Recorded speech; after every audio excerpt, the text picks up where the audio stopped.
This is the CRE Weekly Digest by LightBox, a firm transforming the commercial real estate landscape by connecting every step of the commercial real estate process with comprehensive tools and data. I'm this week's guest moderator, Tina Lichens, formerly COO, Real Capital Markets, now General Manager of LightBox Capital Markets. And I am excited to be here on our very first podcast of 2025 while Martha Kocher is on vacation. I'm joined by our regular experts, Manus, Clancy, and Dianne Crocker. In our last episode, we reviewed 2024, the surprises, successes, and setbacks, which gave us a retrospective on the last 12 months. This week, with the holidays behind us, our thoughts turn to what the new year will bring. So we offer up our insights into the current tone of the market and some predictions for 2025. But before we get to that, it's been about 2 weeks since we last sat down, and I'm just curious what the last 2 weeks of 2024 meant for all of us. Manus, what were you seeing? Well, it certainly wasn't a great way to end the year for the CRE markets or the broader markets in general.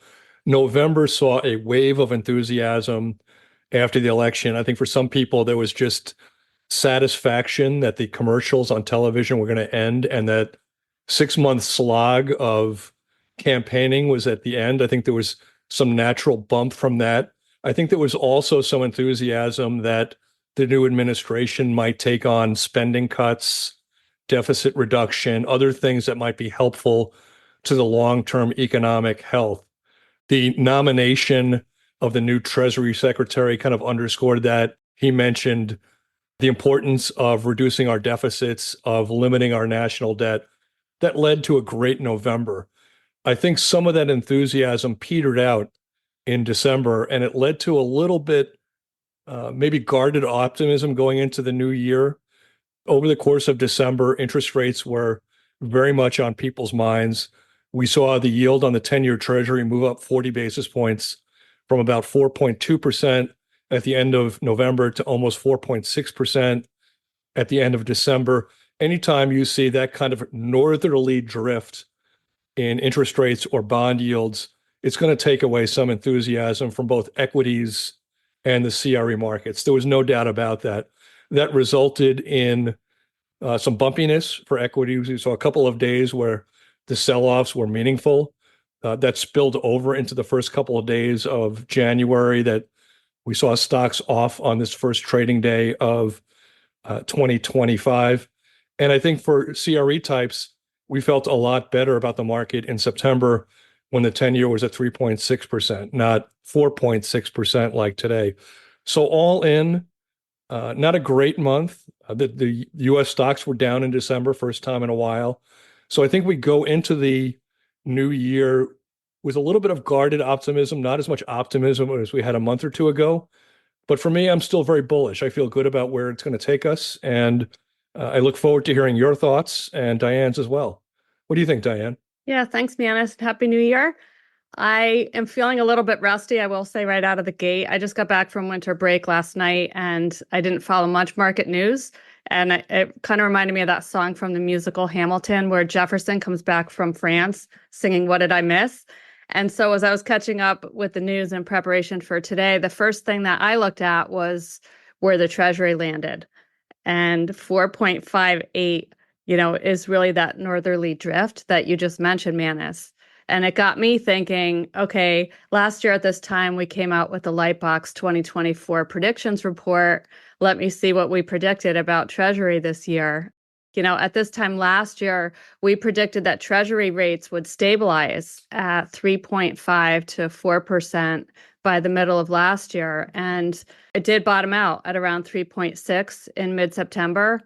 But as you just said, Manus, market fears really kept it high right up until the end of the year. And I think because of that volatility, Q4 transactions really didn't play out exactly as a lot of folks expected them to at mid-year. I think the 10-year Treasury rate decline that you mentioned that happened in August and September really kind of set up a flow for transactions to really go into motion, only to have them slow down again when the 10-year Treasury went back up. So when you were talking about your expectations for this year, it kind of brought to mind the title of that old Larry David show, Curb Your Enthusiasm. I think that volatility is, while folks are generally optimistic, I think it's definitely curbing enthusiasm a bit for this year. What do you think, Tina? What did you see from your end at for the last couple months of the year? Definitely saw things the last few months ticking up compared to the first 9 months of the year. But what was really surprising is I took a look at the number of listings that were put on the RCM platform to go to market the last 2 weeks of the year, and I compared those to the last 2 weeks of 2023. Surprisingly, we had double the listings put on the platform in the last 2 weeks of the year. And these are small numbers because the seasonality of the business, but December is always weaker than the other months, but it was really surprising, and it'll be interesting to see if that trend continues into January. So I have to interject here. Tina is far too modest to kind of toot her own horn as a rule. But for those that don't know, RCM stands for Real Capital Markets. It is one of the several companies that operates under the Lightbox umbrella. The data out of RCM is a real staple in our economic activity index, which Dianne started putting out in the spring of 2024, and which we follow very closely, and the market has started to follow very closely. But RCM is the premier marketing and transaction management organization for buying, selling, and financing CRE. Over the last, making it up now, but the last 10 years or so, RCM has, I think, stated that 40% of all transactions that are 10 million and up run through their platform. And some of the biggest brokers in the world utilize that platform. So Tina, much too modest to go in there and toot her own horn. So I'll toot it on her behalf. Thank you, Manus. And you were right about that stat. There we go. Let's hear what we're thinking about 2025. I have 3 anecdotes that I want to bring up. They were surprising to me in their unanimity and in their bullishness coming late in the year. The first one was from a gentleman named Ken Ashley. You could see him on LinkedIn. You could see him on Twitter. He's out of Atlanta. He works for Cushman. He's been in the market for 30 years. And his remark on LinkedIn just this week, 2025 will be epic and could be the best year of my career. I thought that was incredibly insightful. He's a guy that doesn't look at just one part of the market. He looks at many parts of the market: office, data centers, industrial. So this is not a myopic view of one property type in a situation where somebody in a very positive segment of the market is saying this.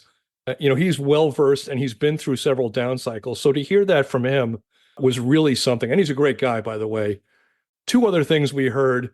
Shlomo Chop, another influencer on both LinkedIn and Twitter, just a really, both a great guy again, and a workout specialist. He works out a lot of CMBS loans that have gone into distress, helping borrowers get the best outcomes they possibly can. A guy worth following on LinkedIn and Twitter. He put together a dinner in early December of a lot of influencers, a diverse set of workout specialists, originators, property buyers, brokers, et cetera.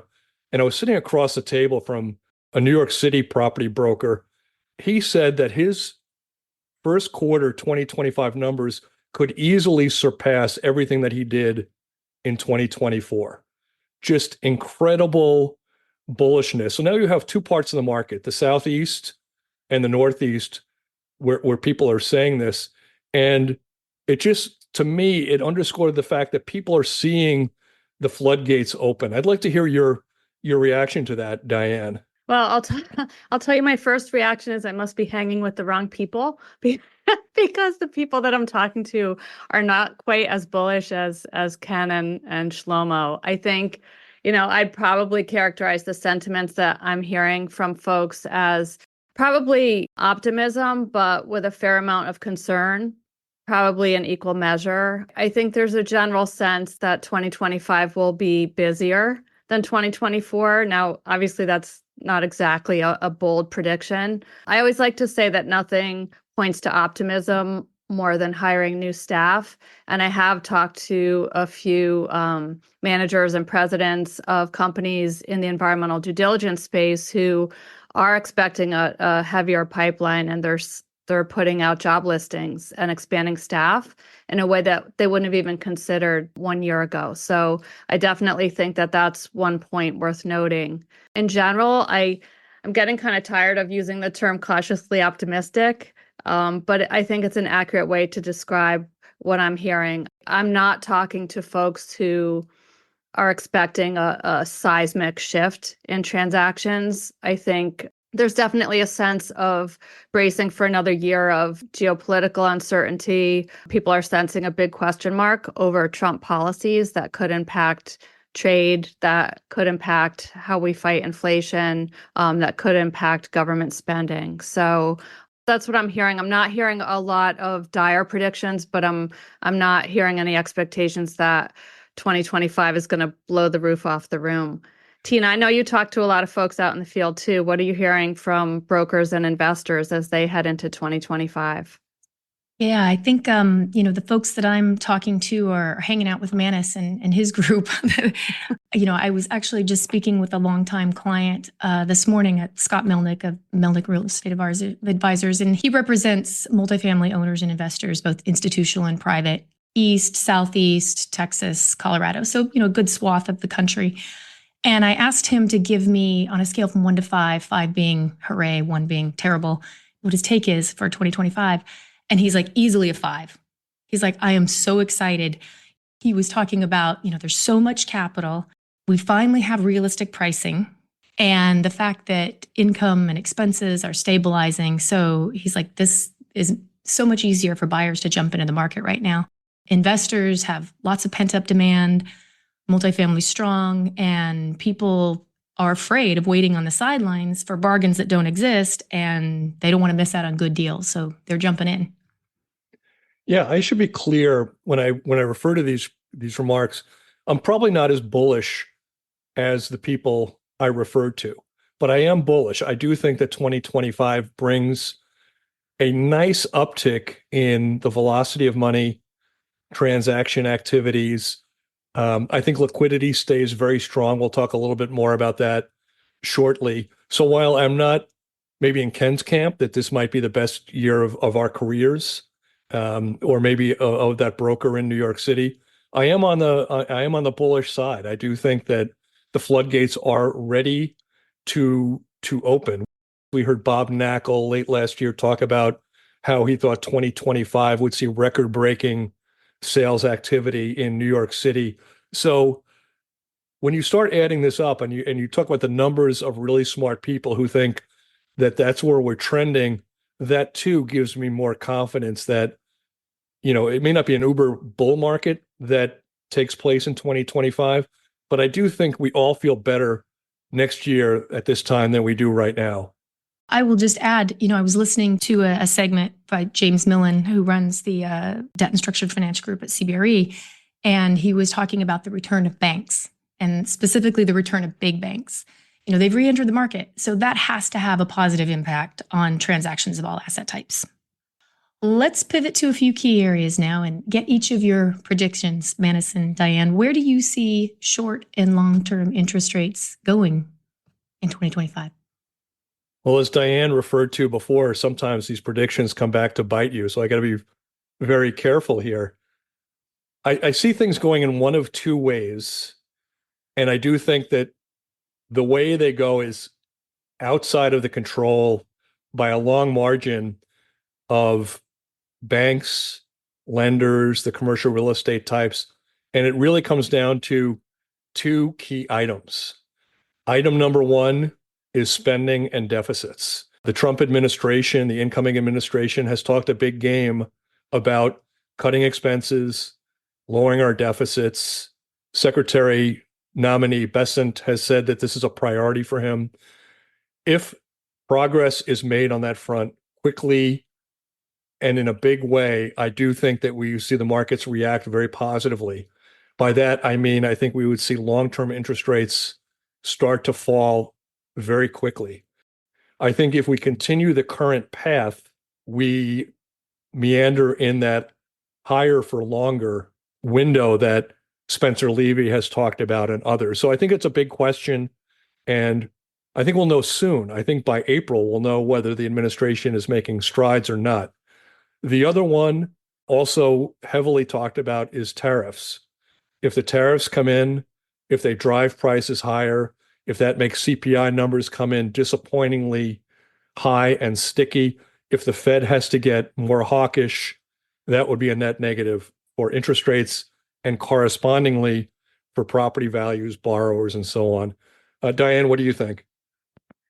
Yeah, I'm deep into reflective mode. So thinking back to this time last year, folks were predicting that we'd have as many as 5 rate cuts last year, and that they would start in March and April, and then there'd be this swell of activity and everybody would rush in and we'd see a busier second half. And in reality, of course, we got 3, and the first one didn't come until September. And it seems like what I've been hearing just over the past month or so is, for the first time, it's not a universal way of thinking that we can bank on another 1 or 2 rate cuts. For the first time, I'm starting to hear from folks who are saying we might not get a single rate cut this year, including Michael Bull, who does the commercial real estate podcast. He commented on one of my LinkedIn posts that he thinks rate cuts might be off the table this year. But based on what you just said, Manus, clearly there are a lot of issues that are going to impact that. And I agree that we should know by March or April where rates are going, and we can all adjust our forecast then. But one thing I want to mention is that we do have a LightBox Market Advisory Council, and I view these as kind of my sounding board. To a point you made earlier, Tina, they're folks across the industry. It's a cross-section of experts in commercial real estate. They're in virtually every region of the country. So it's a way for us to kind of take their pulse at the close of each quarter and see what they're thinking. And we did a Q4 survey of the 12 council members. And one of the questions that we asked them was, predict what you expect to see in terms of interest rate cuts this year. And the response is there are 12 council members. They ranged from 25 basis point cuts to 100 basis point cuts. Nothing above that. Nobody was expecting no cuts, so 25 basis points was the lowest. And I think for decision makers out in the field, the prudent path is probably to make decisions based on little to no change in rates, the higher for longer that you mentioned, Manus, and if anything, maybe a surprise to the upside if we do end up getting another cut or 2. I think the worst case scenario on everybody's mind is that the Fed might be forced to implement a rate hike this year, but I don't see that happening. Could just be my wishful thinking, though. Yeah, I'm on record as saying I thought the Fed blew it in September. I thought that 50 basis point rate cut was unnecessary. I think that the subsequent 2 cuts were unnecessary as well. That's not to say no cuts were necessary, but I think 50 basis points between September and year end was probably plenty. I think the economic data since then has only underscored the fact that the US economy is running hotter than the Fed would like. CPI and PPI both trended higher last month, and that was disappointing. And it wouldn't be at all surprising to me if we are looking at no rate cuts between now and June. If I were to go out on a limb and say, where do I expect things to be a year from now, I will say 25 basis points lower on the short end and still above 4% on the 10-year at that point. My rationale there is I think that tariffs will push up inflation, but the new administration will cut costs, which will be beneficial for the US economy. GDP will come in higher than expected, and that will keep rates from falling to a level that is more palatable for CRE. That's what I'll go with for 2025. What do you think, Tina? Any reaction to what I would call kind of a bearish outlook for me on where I think we'll be a year from now? Yeah, I'm not hearing anything that I can disagree with on that, any of it, really. When you think about the cuts of last year and the 50 basis points and then the 2 other, the market was expecting it, like craving it and dying for it. So it kind of felt like they had to do it. Dianne, to the folks that you surveyed that are projecting cuts this year? Is it starting off mid-year? Is it starting off Q1? Is it all going to be backed up toward Q3 of 25? Did anybody have any perspective on that? Or is it just kind of generally where they see us looking between now and the end of the year? It was for calendar year, so we didn't ask them to predict the timing, but my guess is they probably are predicting not much for the first quarter or so, just to account for the transition in the administration and more clarity in the market.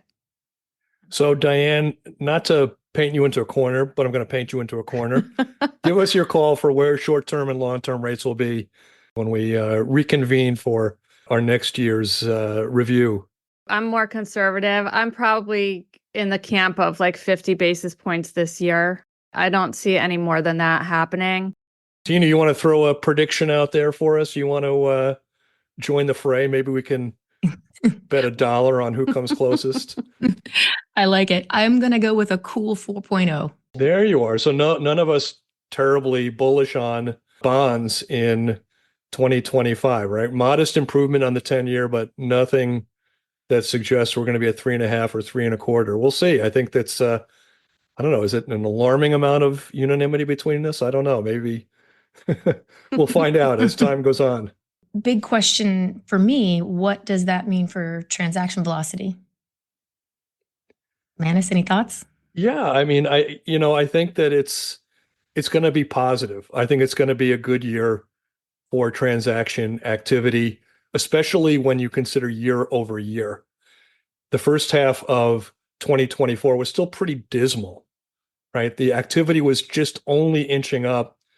There wasn't a lot of momentum. There weren't a lot of high-profile sales. Most of the activity took place in the second half of the year. It's interesting.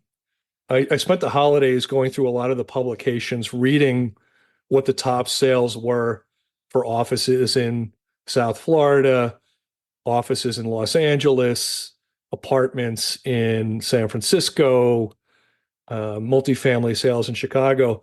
And with each of the articles I went through, 9 out of 10 sales in each of their top 10 lists came after July 4th, which just went to show that the market kind of started to open more in the second half. And I think we go into the new year with that momentum. And I do believe that cycles only go on for so long. This cycle is now almost 3 years old from the time we started to hit that second quarter 2022 slowdown. It's time for the markets to heal. The fact that interest rates are not at their highest levels right now will help. Liquidity is rich. I think the guys in New York and Georgia and guys like Shlomo had it right when they were saying 2025 will be better. What do you think, Dianne? Yeah, and maybe, Tina, what you said earlier in the podcast about the listings just in the past 2 weeks of this year versus last year being higher, that kind of momentum could well carry over into January. And that's really the tip of the sword, leading transactions. And a lot of what thwarted transactions a year ago is that there weren't a lot of property listings on the selling block. Sellers were really kind of holding on. They didn't like where prices were. Rates were still locked at a very high level. So we're already seeing a loosening in a lot of the obstacles that really held up deal making a year ago. So I'll harken back for a minute here to what our Market Advisory Council had to say on their survey. And we asked them, in terms of percentages, 2025 versus 2024, where do you think CRE deals will land? And the range across council members was from 10% to 35%. I'll give our most bullish forecast award to council member Arthur Milston, Senior Managing Director at NAI Global. He's just seeing more interest from sellers to engage and more willingness to meet buyers where they are in terms of pricing expectations. And he wasn't alone in that. I think it was also really comforting to see a lot of council members who specifically pointed to office, that this will be the year that it swings back into positive territory.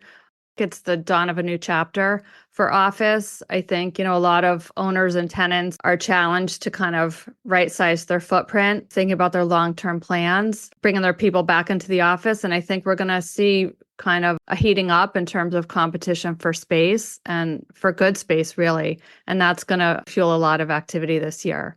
What do you think, Tina? You have a bird's eye view of the market. You see market inflection points before anybody else when listings pick up and slow down. What's your take at this point? Most of the people that I'm talking to see a higher uptick. They're more on the 25 to 35% range. Maybe that's because it's a aggregate across all asset types and all locations, but definitely more bullish from the folks that I'm talking to. The one big question though is around distress and CMBS and what's happening with delinquencies. Now that creates volume if sales are occurring because they need to, but how does that play into the picture of 2025 for us? Well, I call the CMBS market and the distress that comes out of it noise, mostly. If you recall last year, Tina, we were at MBA, and that was a big topic of conversation, how the negative noise in the market was keeping people from pulling the trigger, that distress was ticking up. And certainly it did tick up throughout all of 2024. We saw those CMBS delinquency numbers come closer and closer to those great financial crisis highs. We saw banks starting to produce higher non-performing loan numbers, even though those numbers remain quite modest compared to the great financial crisis. They have ticked up. So what I would call all of this is noise. And what do I mean by that? I mean that it prevents people from jumping all the way in with both feet with enthusiasm. If you wake up every week and there's an article about this hotel in San Francisco being foreclosed upon, this syndicator in Texas losing properties because he's over-levered or floating rate debt is killing him, if you hear about stories of office defaults in New York and Chicago, all of that makes you take a deep breath and say, okay, am I ready to take the plunge now? And so I do think that this hangover, if you will, the fact that we'll continue to hear these negative stories, they will continue to be trumpeted by the financial media, will prevent the market from being all in bullish in 2025. And maybe that's a good thing. Sometimes all in bullishness leads to bigger problems down the road. And maybe this will lead to more sober decision making. But historically, CMBS delinquencies, where they peak, tend to come 2 to 3 years after the inflection point of when property values have bottomed. So my advice for people in this is take the noise with a grain of salt. A lot of this is a trailing indicator, not a leading indicator. And keep that stiff upper lip and soldier on, because it is not necessarily reflective of the broader market.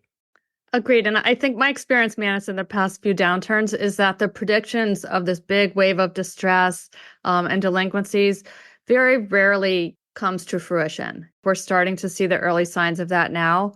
Loans that are maturing, ones that have been extended, they can't avoid being reckoned with indefinitely. So they will come to the surface, and there will be winners and losers. There will be opportunities that present themselves that folks, get comfortable stepping in to take advantage of. We'll start to see that happen more and more this year because of the snowplow effect that we've talked about on previous podcasts. That sense of, let's extend the maturity date in the hopes that rates are lower when the time comes around where we have to deal with this loan again. So, I think we'll start to see more distress surface, certainly above the subdued levels that we saw over the past 2 years. But we're seeing the engine slowly churning, whether it's because of distress or just a greater willingness of folks to start thinking about clearing their balance sheets and moving assets into play, whether they're challenged or whether they're not. And to Tina's point, there's also a growing sense of willing buyers stepping in who have either their own capital or access to debt capital. So in both respects, I think we're going to see the wheels gain strength. It's all about the fundamentals, and how the fundamentals hold up, I think, will determine our fate of 2025. Changing topics just a little bit, it's conference season. Dianne, what conferences are on your calendar this year? Yeah, it is. And it always heats up really fast, it seems, in the new year. I will be giving a market keynote at the Environmental Bankers Association, which is in one of my favorite cities. It's in Nashville in early February. So attendees will include risk managers at large institutions, mid-sized lenders, community banks, as well as environmental due diligence consultants. So very curious to hear what sentiments are there and share my thoughts on the forecast. How about you, Manus? Where are you headed? Well, normally I would go to CREFC, which is the Commercial Real Estate Finance Council in Miami, and go see a lot of old friends. But it turns out that my annual trip to Las Vegas with 14 guys I grew up with in Stony Brook, Long Island, will take place the same weekend. So it's off to Las Vegas for me. 3 nights of steaks and football and seeing the New York Rangers play. And really looking forward to that, other than the fact that the Rangers are terrible right now. And we'll have to wait a year to go back to CREFC. I will be at MBA over Super Bowl weekend, and looking forward to catching up with people there as well. Manus, will you be in Las Vegas for NMHC this year? I don't know. I'm going the 10th to the 13th. So, and I'm shutting down my my laptop for that time period. It's going to be Delmonico steaks and a lot of NFL football, and just catching up with friends I've had for 50 years. That sounds awesome. And staying till the 27th in Las Vegas is just way too much time. So Ted Lasso told us that. Right? 1 day is too little, 2 days is perfect, 3 days is too much. Right. So I'll see you at MBA though in San Diego. I'm actually going to be speaking on a panel leveraging technology and generative AI for deal decision making in origination and servicing. It is an all-star panel. It's going to be super, super fun. We're going to be talking about how AI can unlock value in deal making. And if any of our listeners have any thoughts on the subject, are using AI, want to share how they're using AI, or would just like to connect with us at MBA, please email us. That'd be great. Certainly. And we have a special cigar night on Monday nights at MBA. And if you're interested in joining a small group of people that sit down, have a cigar, talk about CRE or anything else in general, it takes place after the parties have ended. It's a great event. Reach out to us here and we'll tell you more about it for sure. And Manus, if I'm not mistaken, I believe that I recall Jamie Woodwell accepting your invitation to join you at that. Well, I hope so. Those MBA guys are quite busy during that week. I hope he finds time to squeeze in a half hour with us and have a cigar or a cocktail and shoot the breeze. He certainly will deserve it by then. And he puts a lot into making these events a reality. All right. It's New Year's resolution week. How are you on day 2 of the year with your resolutions? I'm doing pretty well so far. It was an out of left field resolution. As Dianne knows, and you will come to learn, Tina, I go off on these meanderings, and this will be a resolution meandering that I go off into. But over Christmas, we throw a big Christmas party with about 40 people, friends and family, every Christmas Eve. My wife cooks, and as part of it, she makes a bread pudding, which is served the following day on Christmas morning. And it's delicious. It is one of my favorite things for Christmas, waking up, having a big stack of bread pudding on Christmas morning. So fast forward 12 hours later, I woke up Christmas night, got out of bed, my hair is sticking up all over the place. I wander into the kitchen and I open up what I think is the bread pudding, put it in the microwave, take another steaming heap of it, pour a boatload of syrup on this, take 3 bites, only to realize I'm eating the mac and cheese. So my resolution this year is to not do that again. That was an epic fail. The fact that it took 3 bites for me to figure that out was just ridiculous. And I think that's one I'm going to be able to keep. I'm not a big resolution guy, but I have a sense that this one I'm going to be able to adhere to, not just this year, but maybe the rest of my life. That's awesome. Yeah, I think you'll stick to that one. I have decided that I'm going to spend my money better. I don't know exactly what that's going to look like, but Maybe just better. I'm going to spend money better. So far, so good on day 2 for me. I like that one. I think more good restaurants, more good wine, more good travel. I can get on board with that one. I should mention that to my wife. I think together we could spend a lot of money, she and I. How about you, Dianne?